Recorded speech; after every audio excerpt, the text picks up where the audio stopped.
atau nanti deh kalau Instagramnya itu bener kita akan kontak juga. Begitu. Alhamdulillah, selamat ya Kak Wafda. Ya, tepuk tangan dong. Alhamdulillah. Sekarang kita akan lanjutkan sesi berikutnya adalah cerita Quranku teman-teman. Siapa yang mau cerita? Silakan, siapa yang mau cerita? Boleh? Oh, Kak Fatimah Az-Zahra langsung raise hand. Belum aku bilang langsung raise hand. Oke, silakan Kak Fatimah. Bisa di-unmute, bro. Assalamualaikum warahmatullahi wabarakatuh. Waalaikumsalam warahmatullahi wabarakatuh. Kak Fatimah Az-Zahra mana asalnya? Di Bandung. Di Bandung. Kemarin ikut nggak? Iya, ikut. Kok nggak kelihatan sih? Aku ikut Kak. Duduk sebelah mana?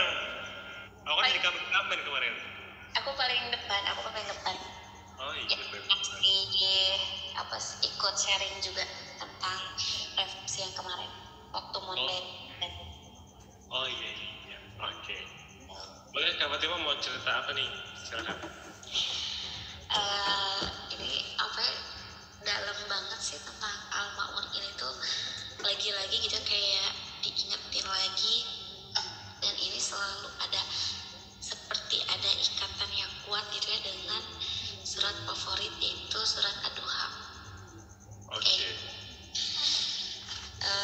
Jadi yang basically memang aku bukan terakhir ya, aku tumbuh dari keluarga yang ya mungkin itu tidak utuh gitu, dikarenakan bapak yang telah meninggal gitu ya, sudah dipanggil oleh Allah di usia yang masih usia kelas 1 SMP lah gitu ya, adik kecil ya. Yang SMP Kak Fatimah kan? Iya, aku kelas 1 SMP, kelas 1 sanawiyah, adik paling kecil itu usia 4 tahun kayak gitu. Oke.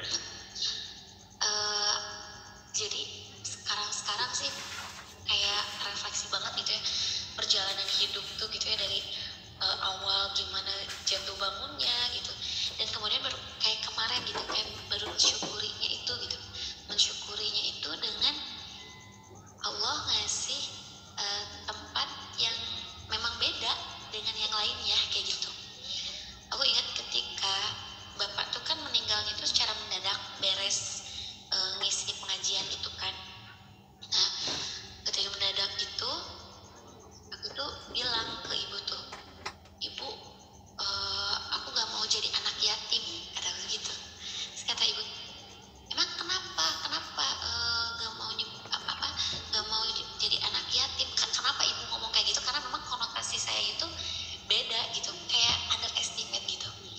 Ya, secara lah ya, kita tuh nggak tahu sih kalau sekarang, cuma aku ingat dulu itu kalau ada yang nakal gitu ya, suka disebutin gini, "Ih, si anak itu mah nakal, udah dasar lah itu mah emang anak yatim." Nah, suka kayak gitu.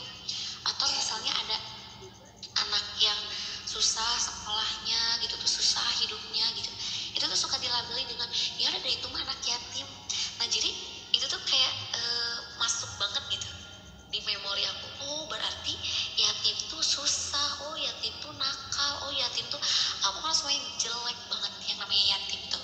Makanya ketika bapak meninggal belum dimakamkan, masih di situ aku ngomong, aku gak mau jadi anak yatim gitu, karena oke, berarti mungkin ketika bapak meninggal aku gak bisa sekolah, hidup aku susah, kemudian banyak banget kayak gitulah.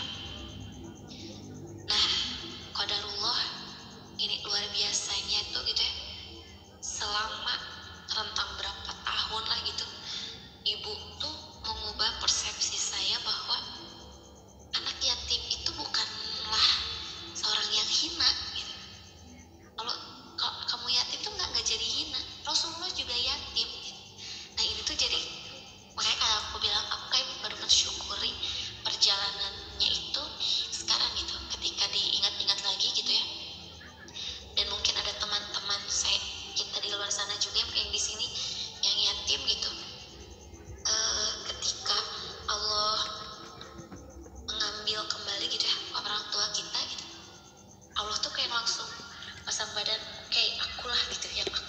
dibunuh secara langsung.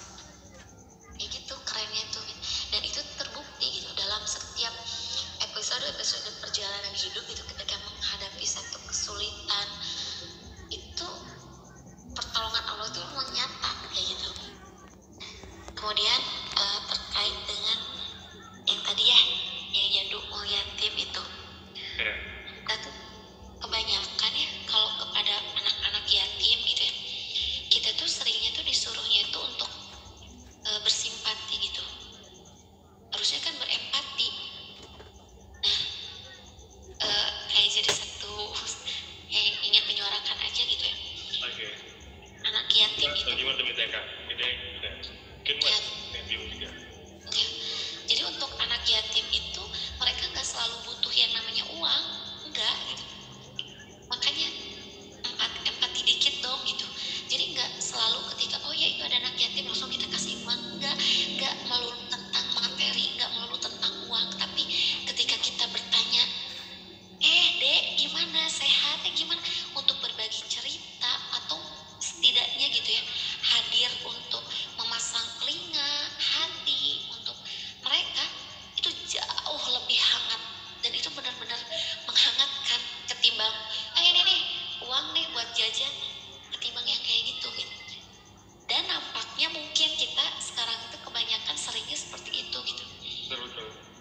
Ada anak yatim nih, yaudah kita kasih uang aja atau kita kasih jajan aja, atau dalam satu lingkungan terus lagi ngeriung gitu kan, lagi kumpul gitu, itu tuh kasihan itu mah yatim nih, kasih makannya agak banyak. Nggak harus digituin juga gitu, harus dipilih. Nggak perlu nunjukin banget gitu loh. Itu tuh lucu. Aduh kok gitu banget sih nah gitu. Jakarta langsung dari anak yatim juga. Banget ya. Kayak gitu.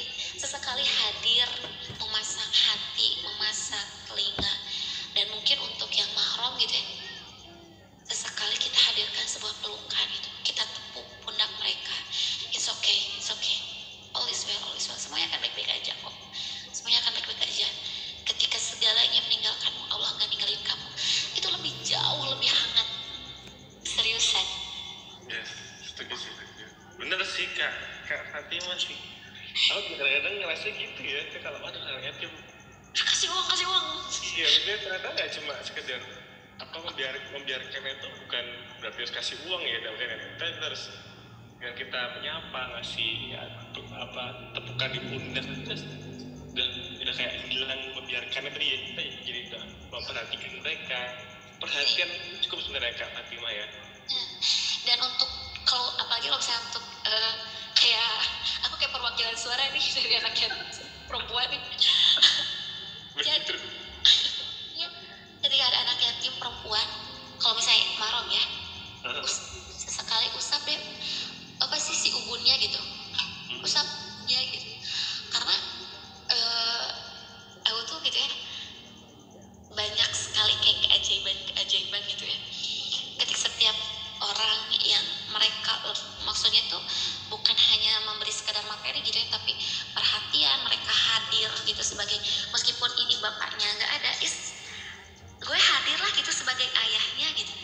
Itu tuh jauh lebih menenangkan, dan ketika menenangkan itu kemudian mengalirlah doa-doa yang tulus, dan kemudian ternyata benar hidup itu tuh dimudahkan kayak gitu. Nah kemudian belum lagi dengan adanya itu ya effort banget lah ketika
rasa lainnya gitu.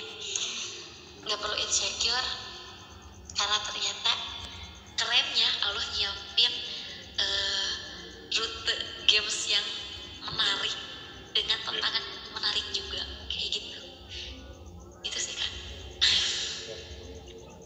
Terima kasih nih buat Kak Fatimah sudah mewakili ya jamaah Madiniyah, terutama yang juga nasib penanggungan itu ada Kak Ayu Tir dari ini. Makasih Kak Fatimah udah mewakilkan isi hatiku, aku sudah dari kecil gitu kan.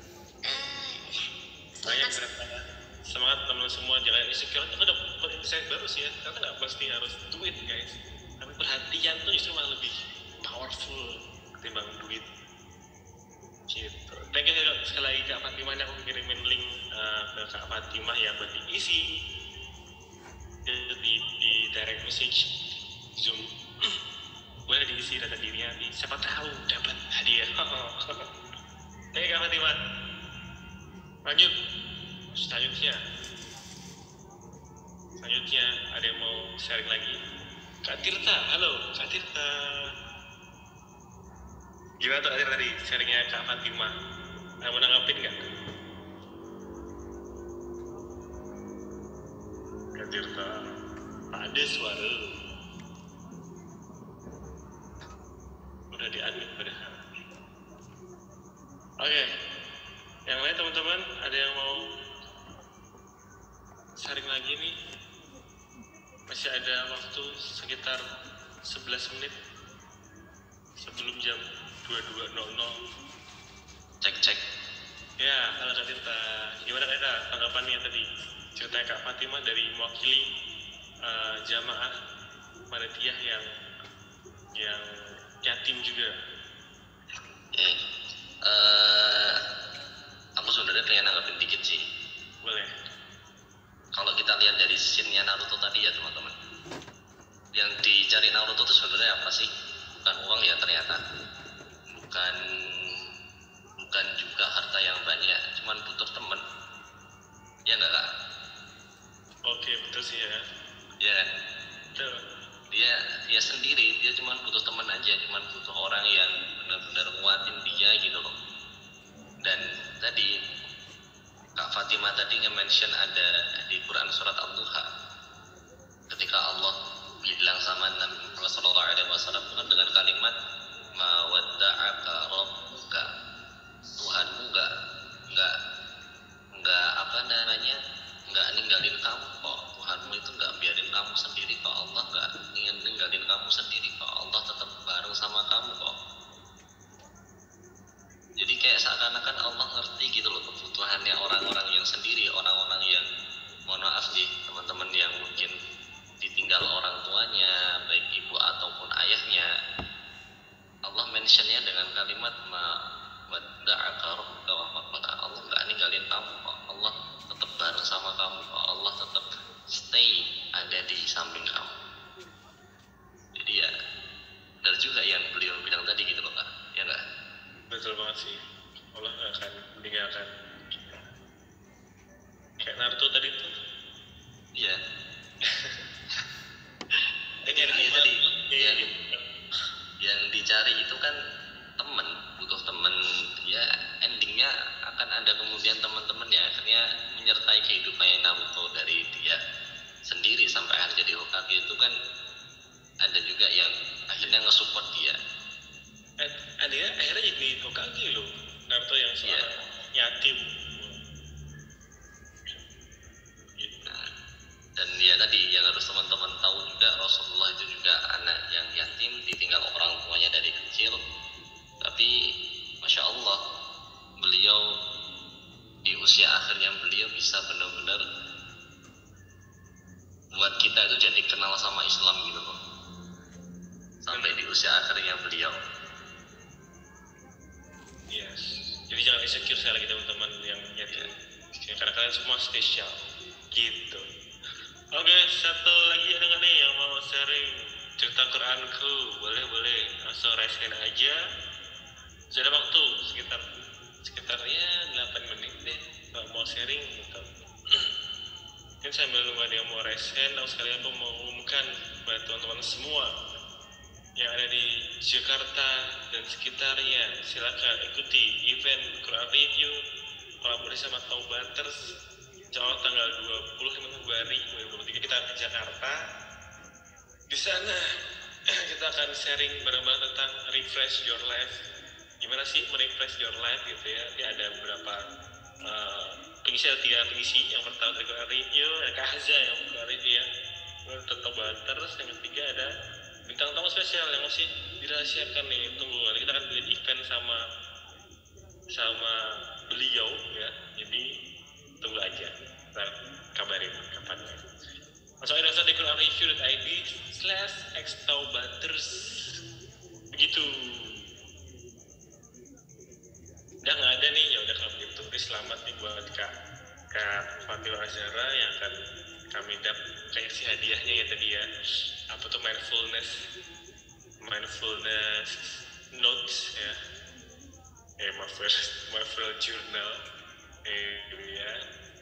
Selamat juga buat tadi Kak Wafda ya, yang dapat kupon diskon 30% dari Quran Review, dari Karen Book gitu. Semoga bermanfaat. Oke, itu teman-teman semua ya. Kak Tirta, buat kita tutup Kak Tirta sesi Quran menit pada hari ini. Saya suaraku Masih masuk. Jadi gitu teman-teman, thank you banget buat teman-teman yang udah hadir malam hari ini, dan semoga yang kita bahas ini bisa manfaat ya buat kita semua. Kita bisa merefleksi, ngambil sebuah pelajaran dari apa yang kita bahas dari malam hari ini ke diri kita. Buat teman-teman yang mengalami kesendirian, ingat sendiri itu nggak selamanya buruk. Kadang-kadang sendiri itu justru untuk menjelaskan sesuatu yang spesial. Teman-teman itu spesial, punya kedudukan yang istimewa di sisi Allah. Tetap semangat, jangan lupa tersenyum, jangan lupa bahagia, dan semoga teman-teman yang sendiri tadi termasuk di antara orang-orang yang senantiasa ditemani sama Allah Subhanahu wa taala. Amin. Itu teman-teman yang bisa kita bahas. Sekali lagi mohon maaf kalau ada salah kata dari saya pribadi. Betul. Lagi maafkan teman-teman semua. Aku tutup sharing kita malam hari ini. Assalamualaikum warahmatullahi wabarakatuh. Waalaikumsalam.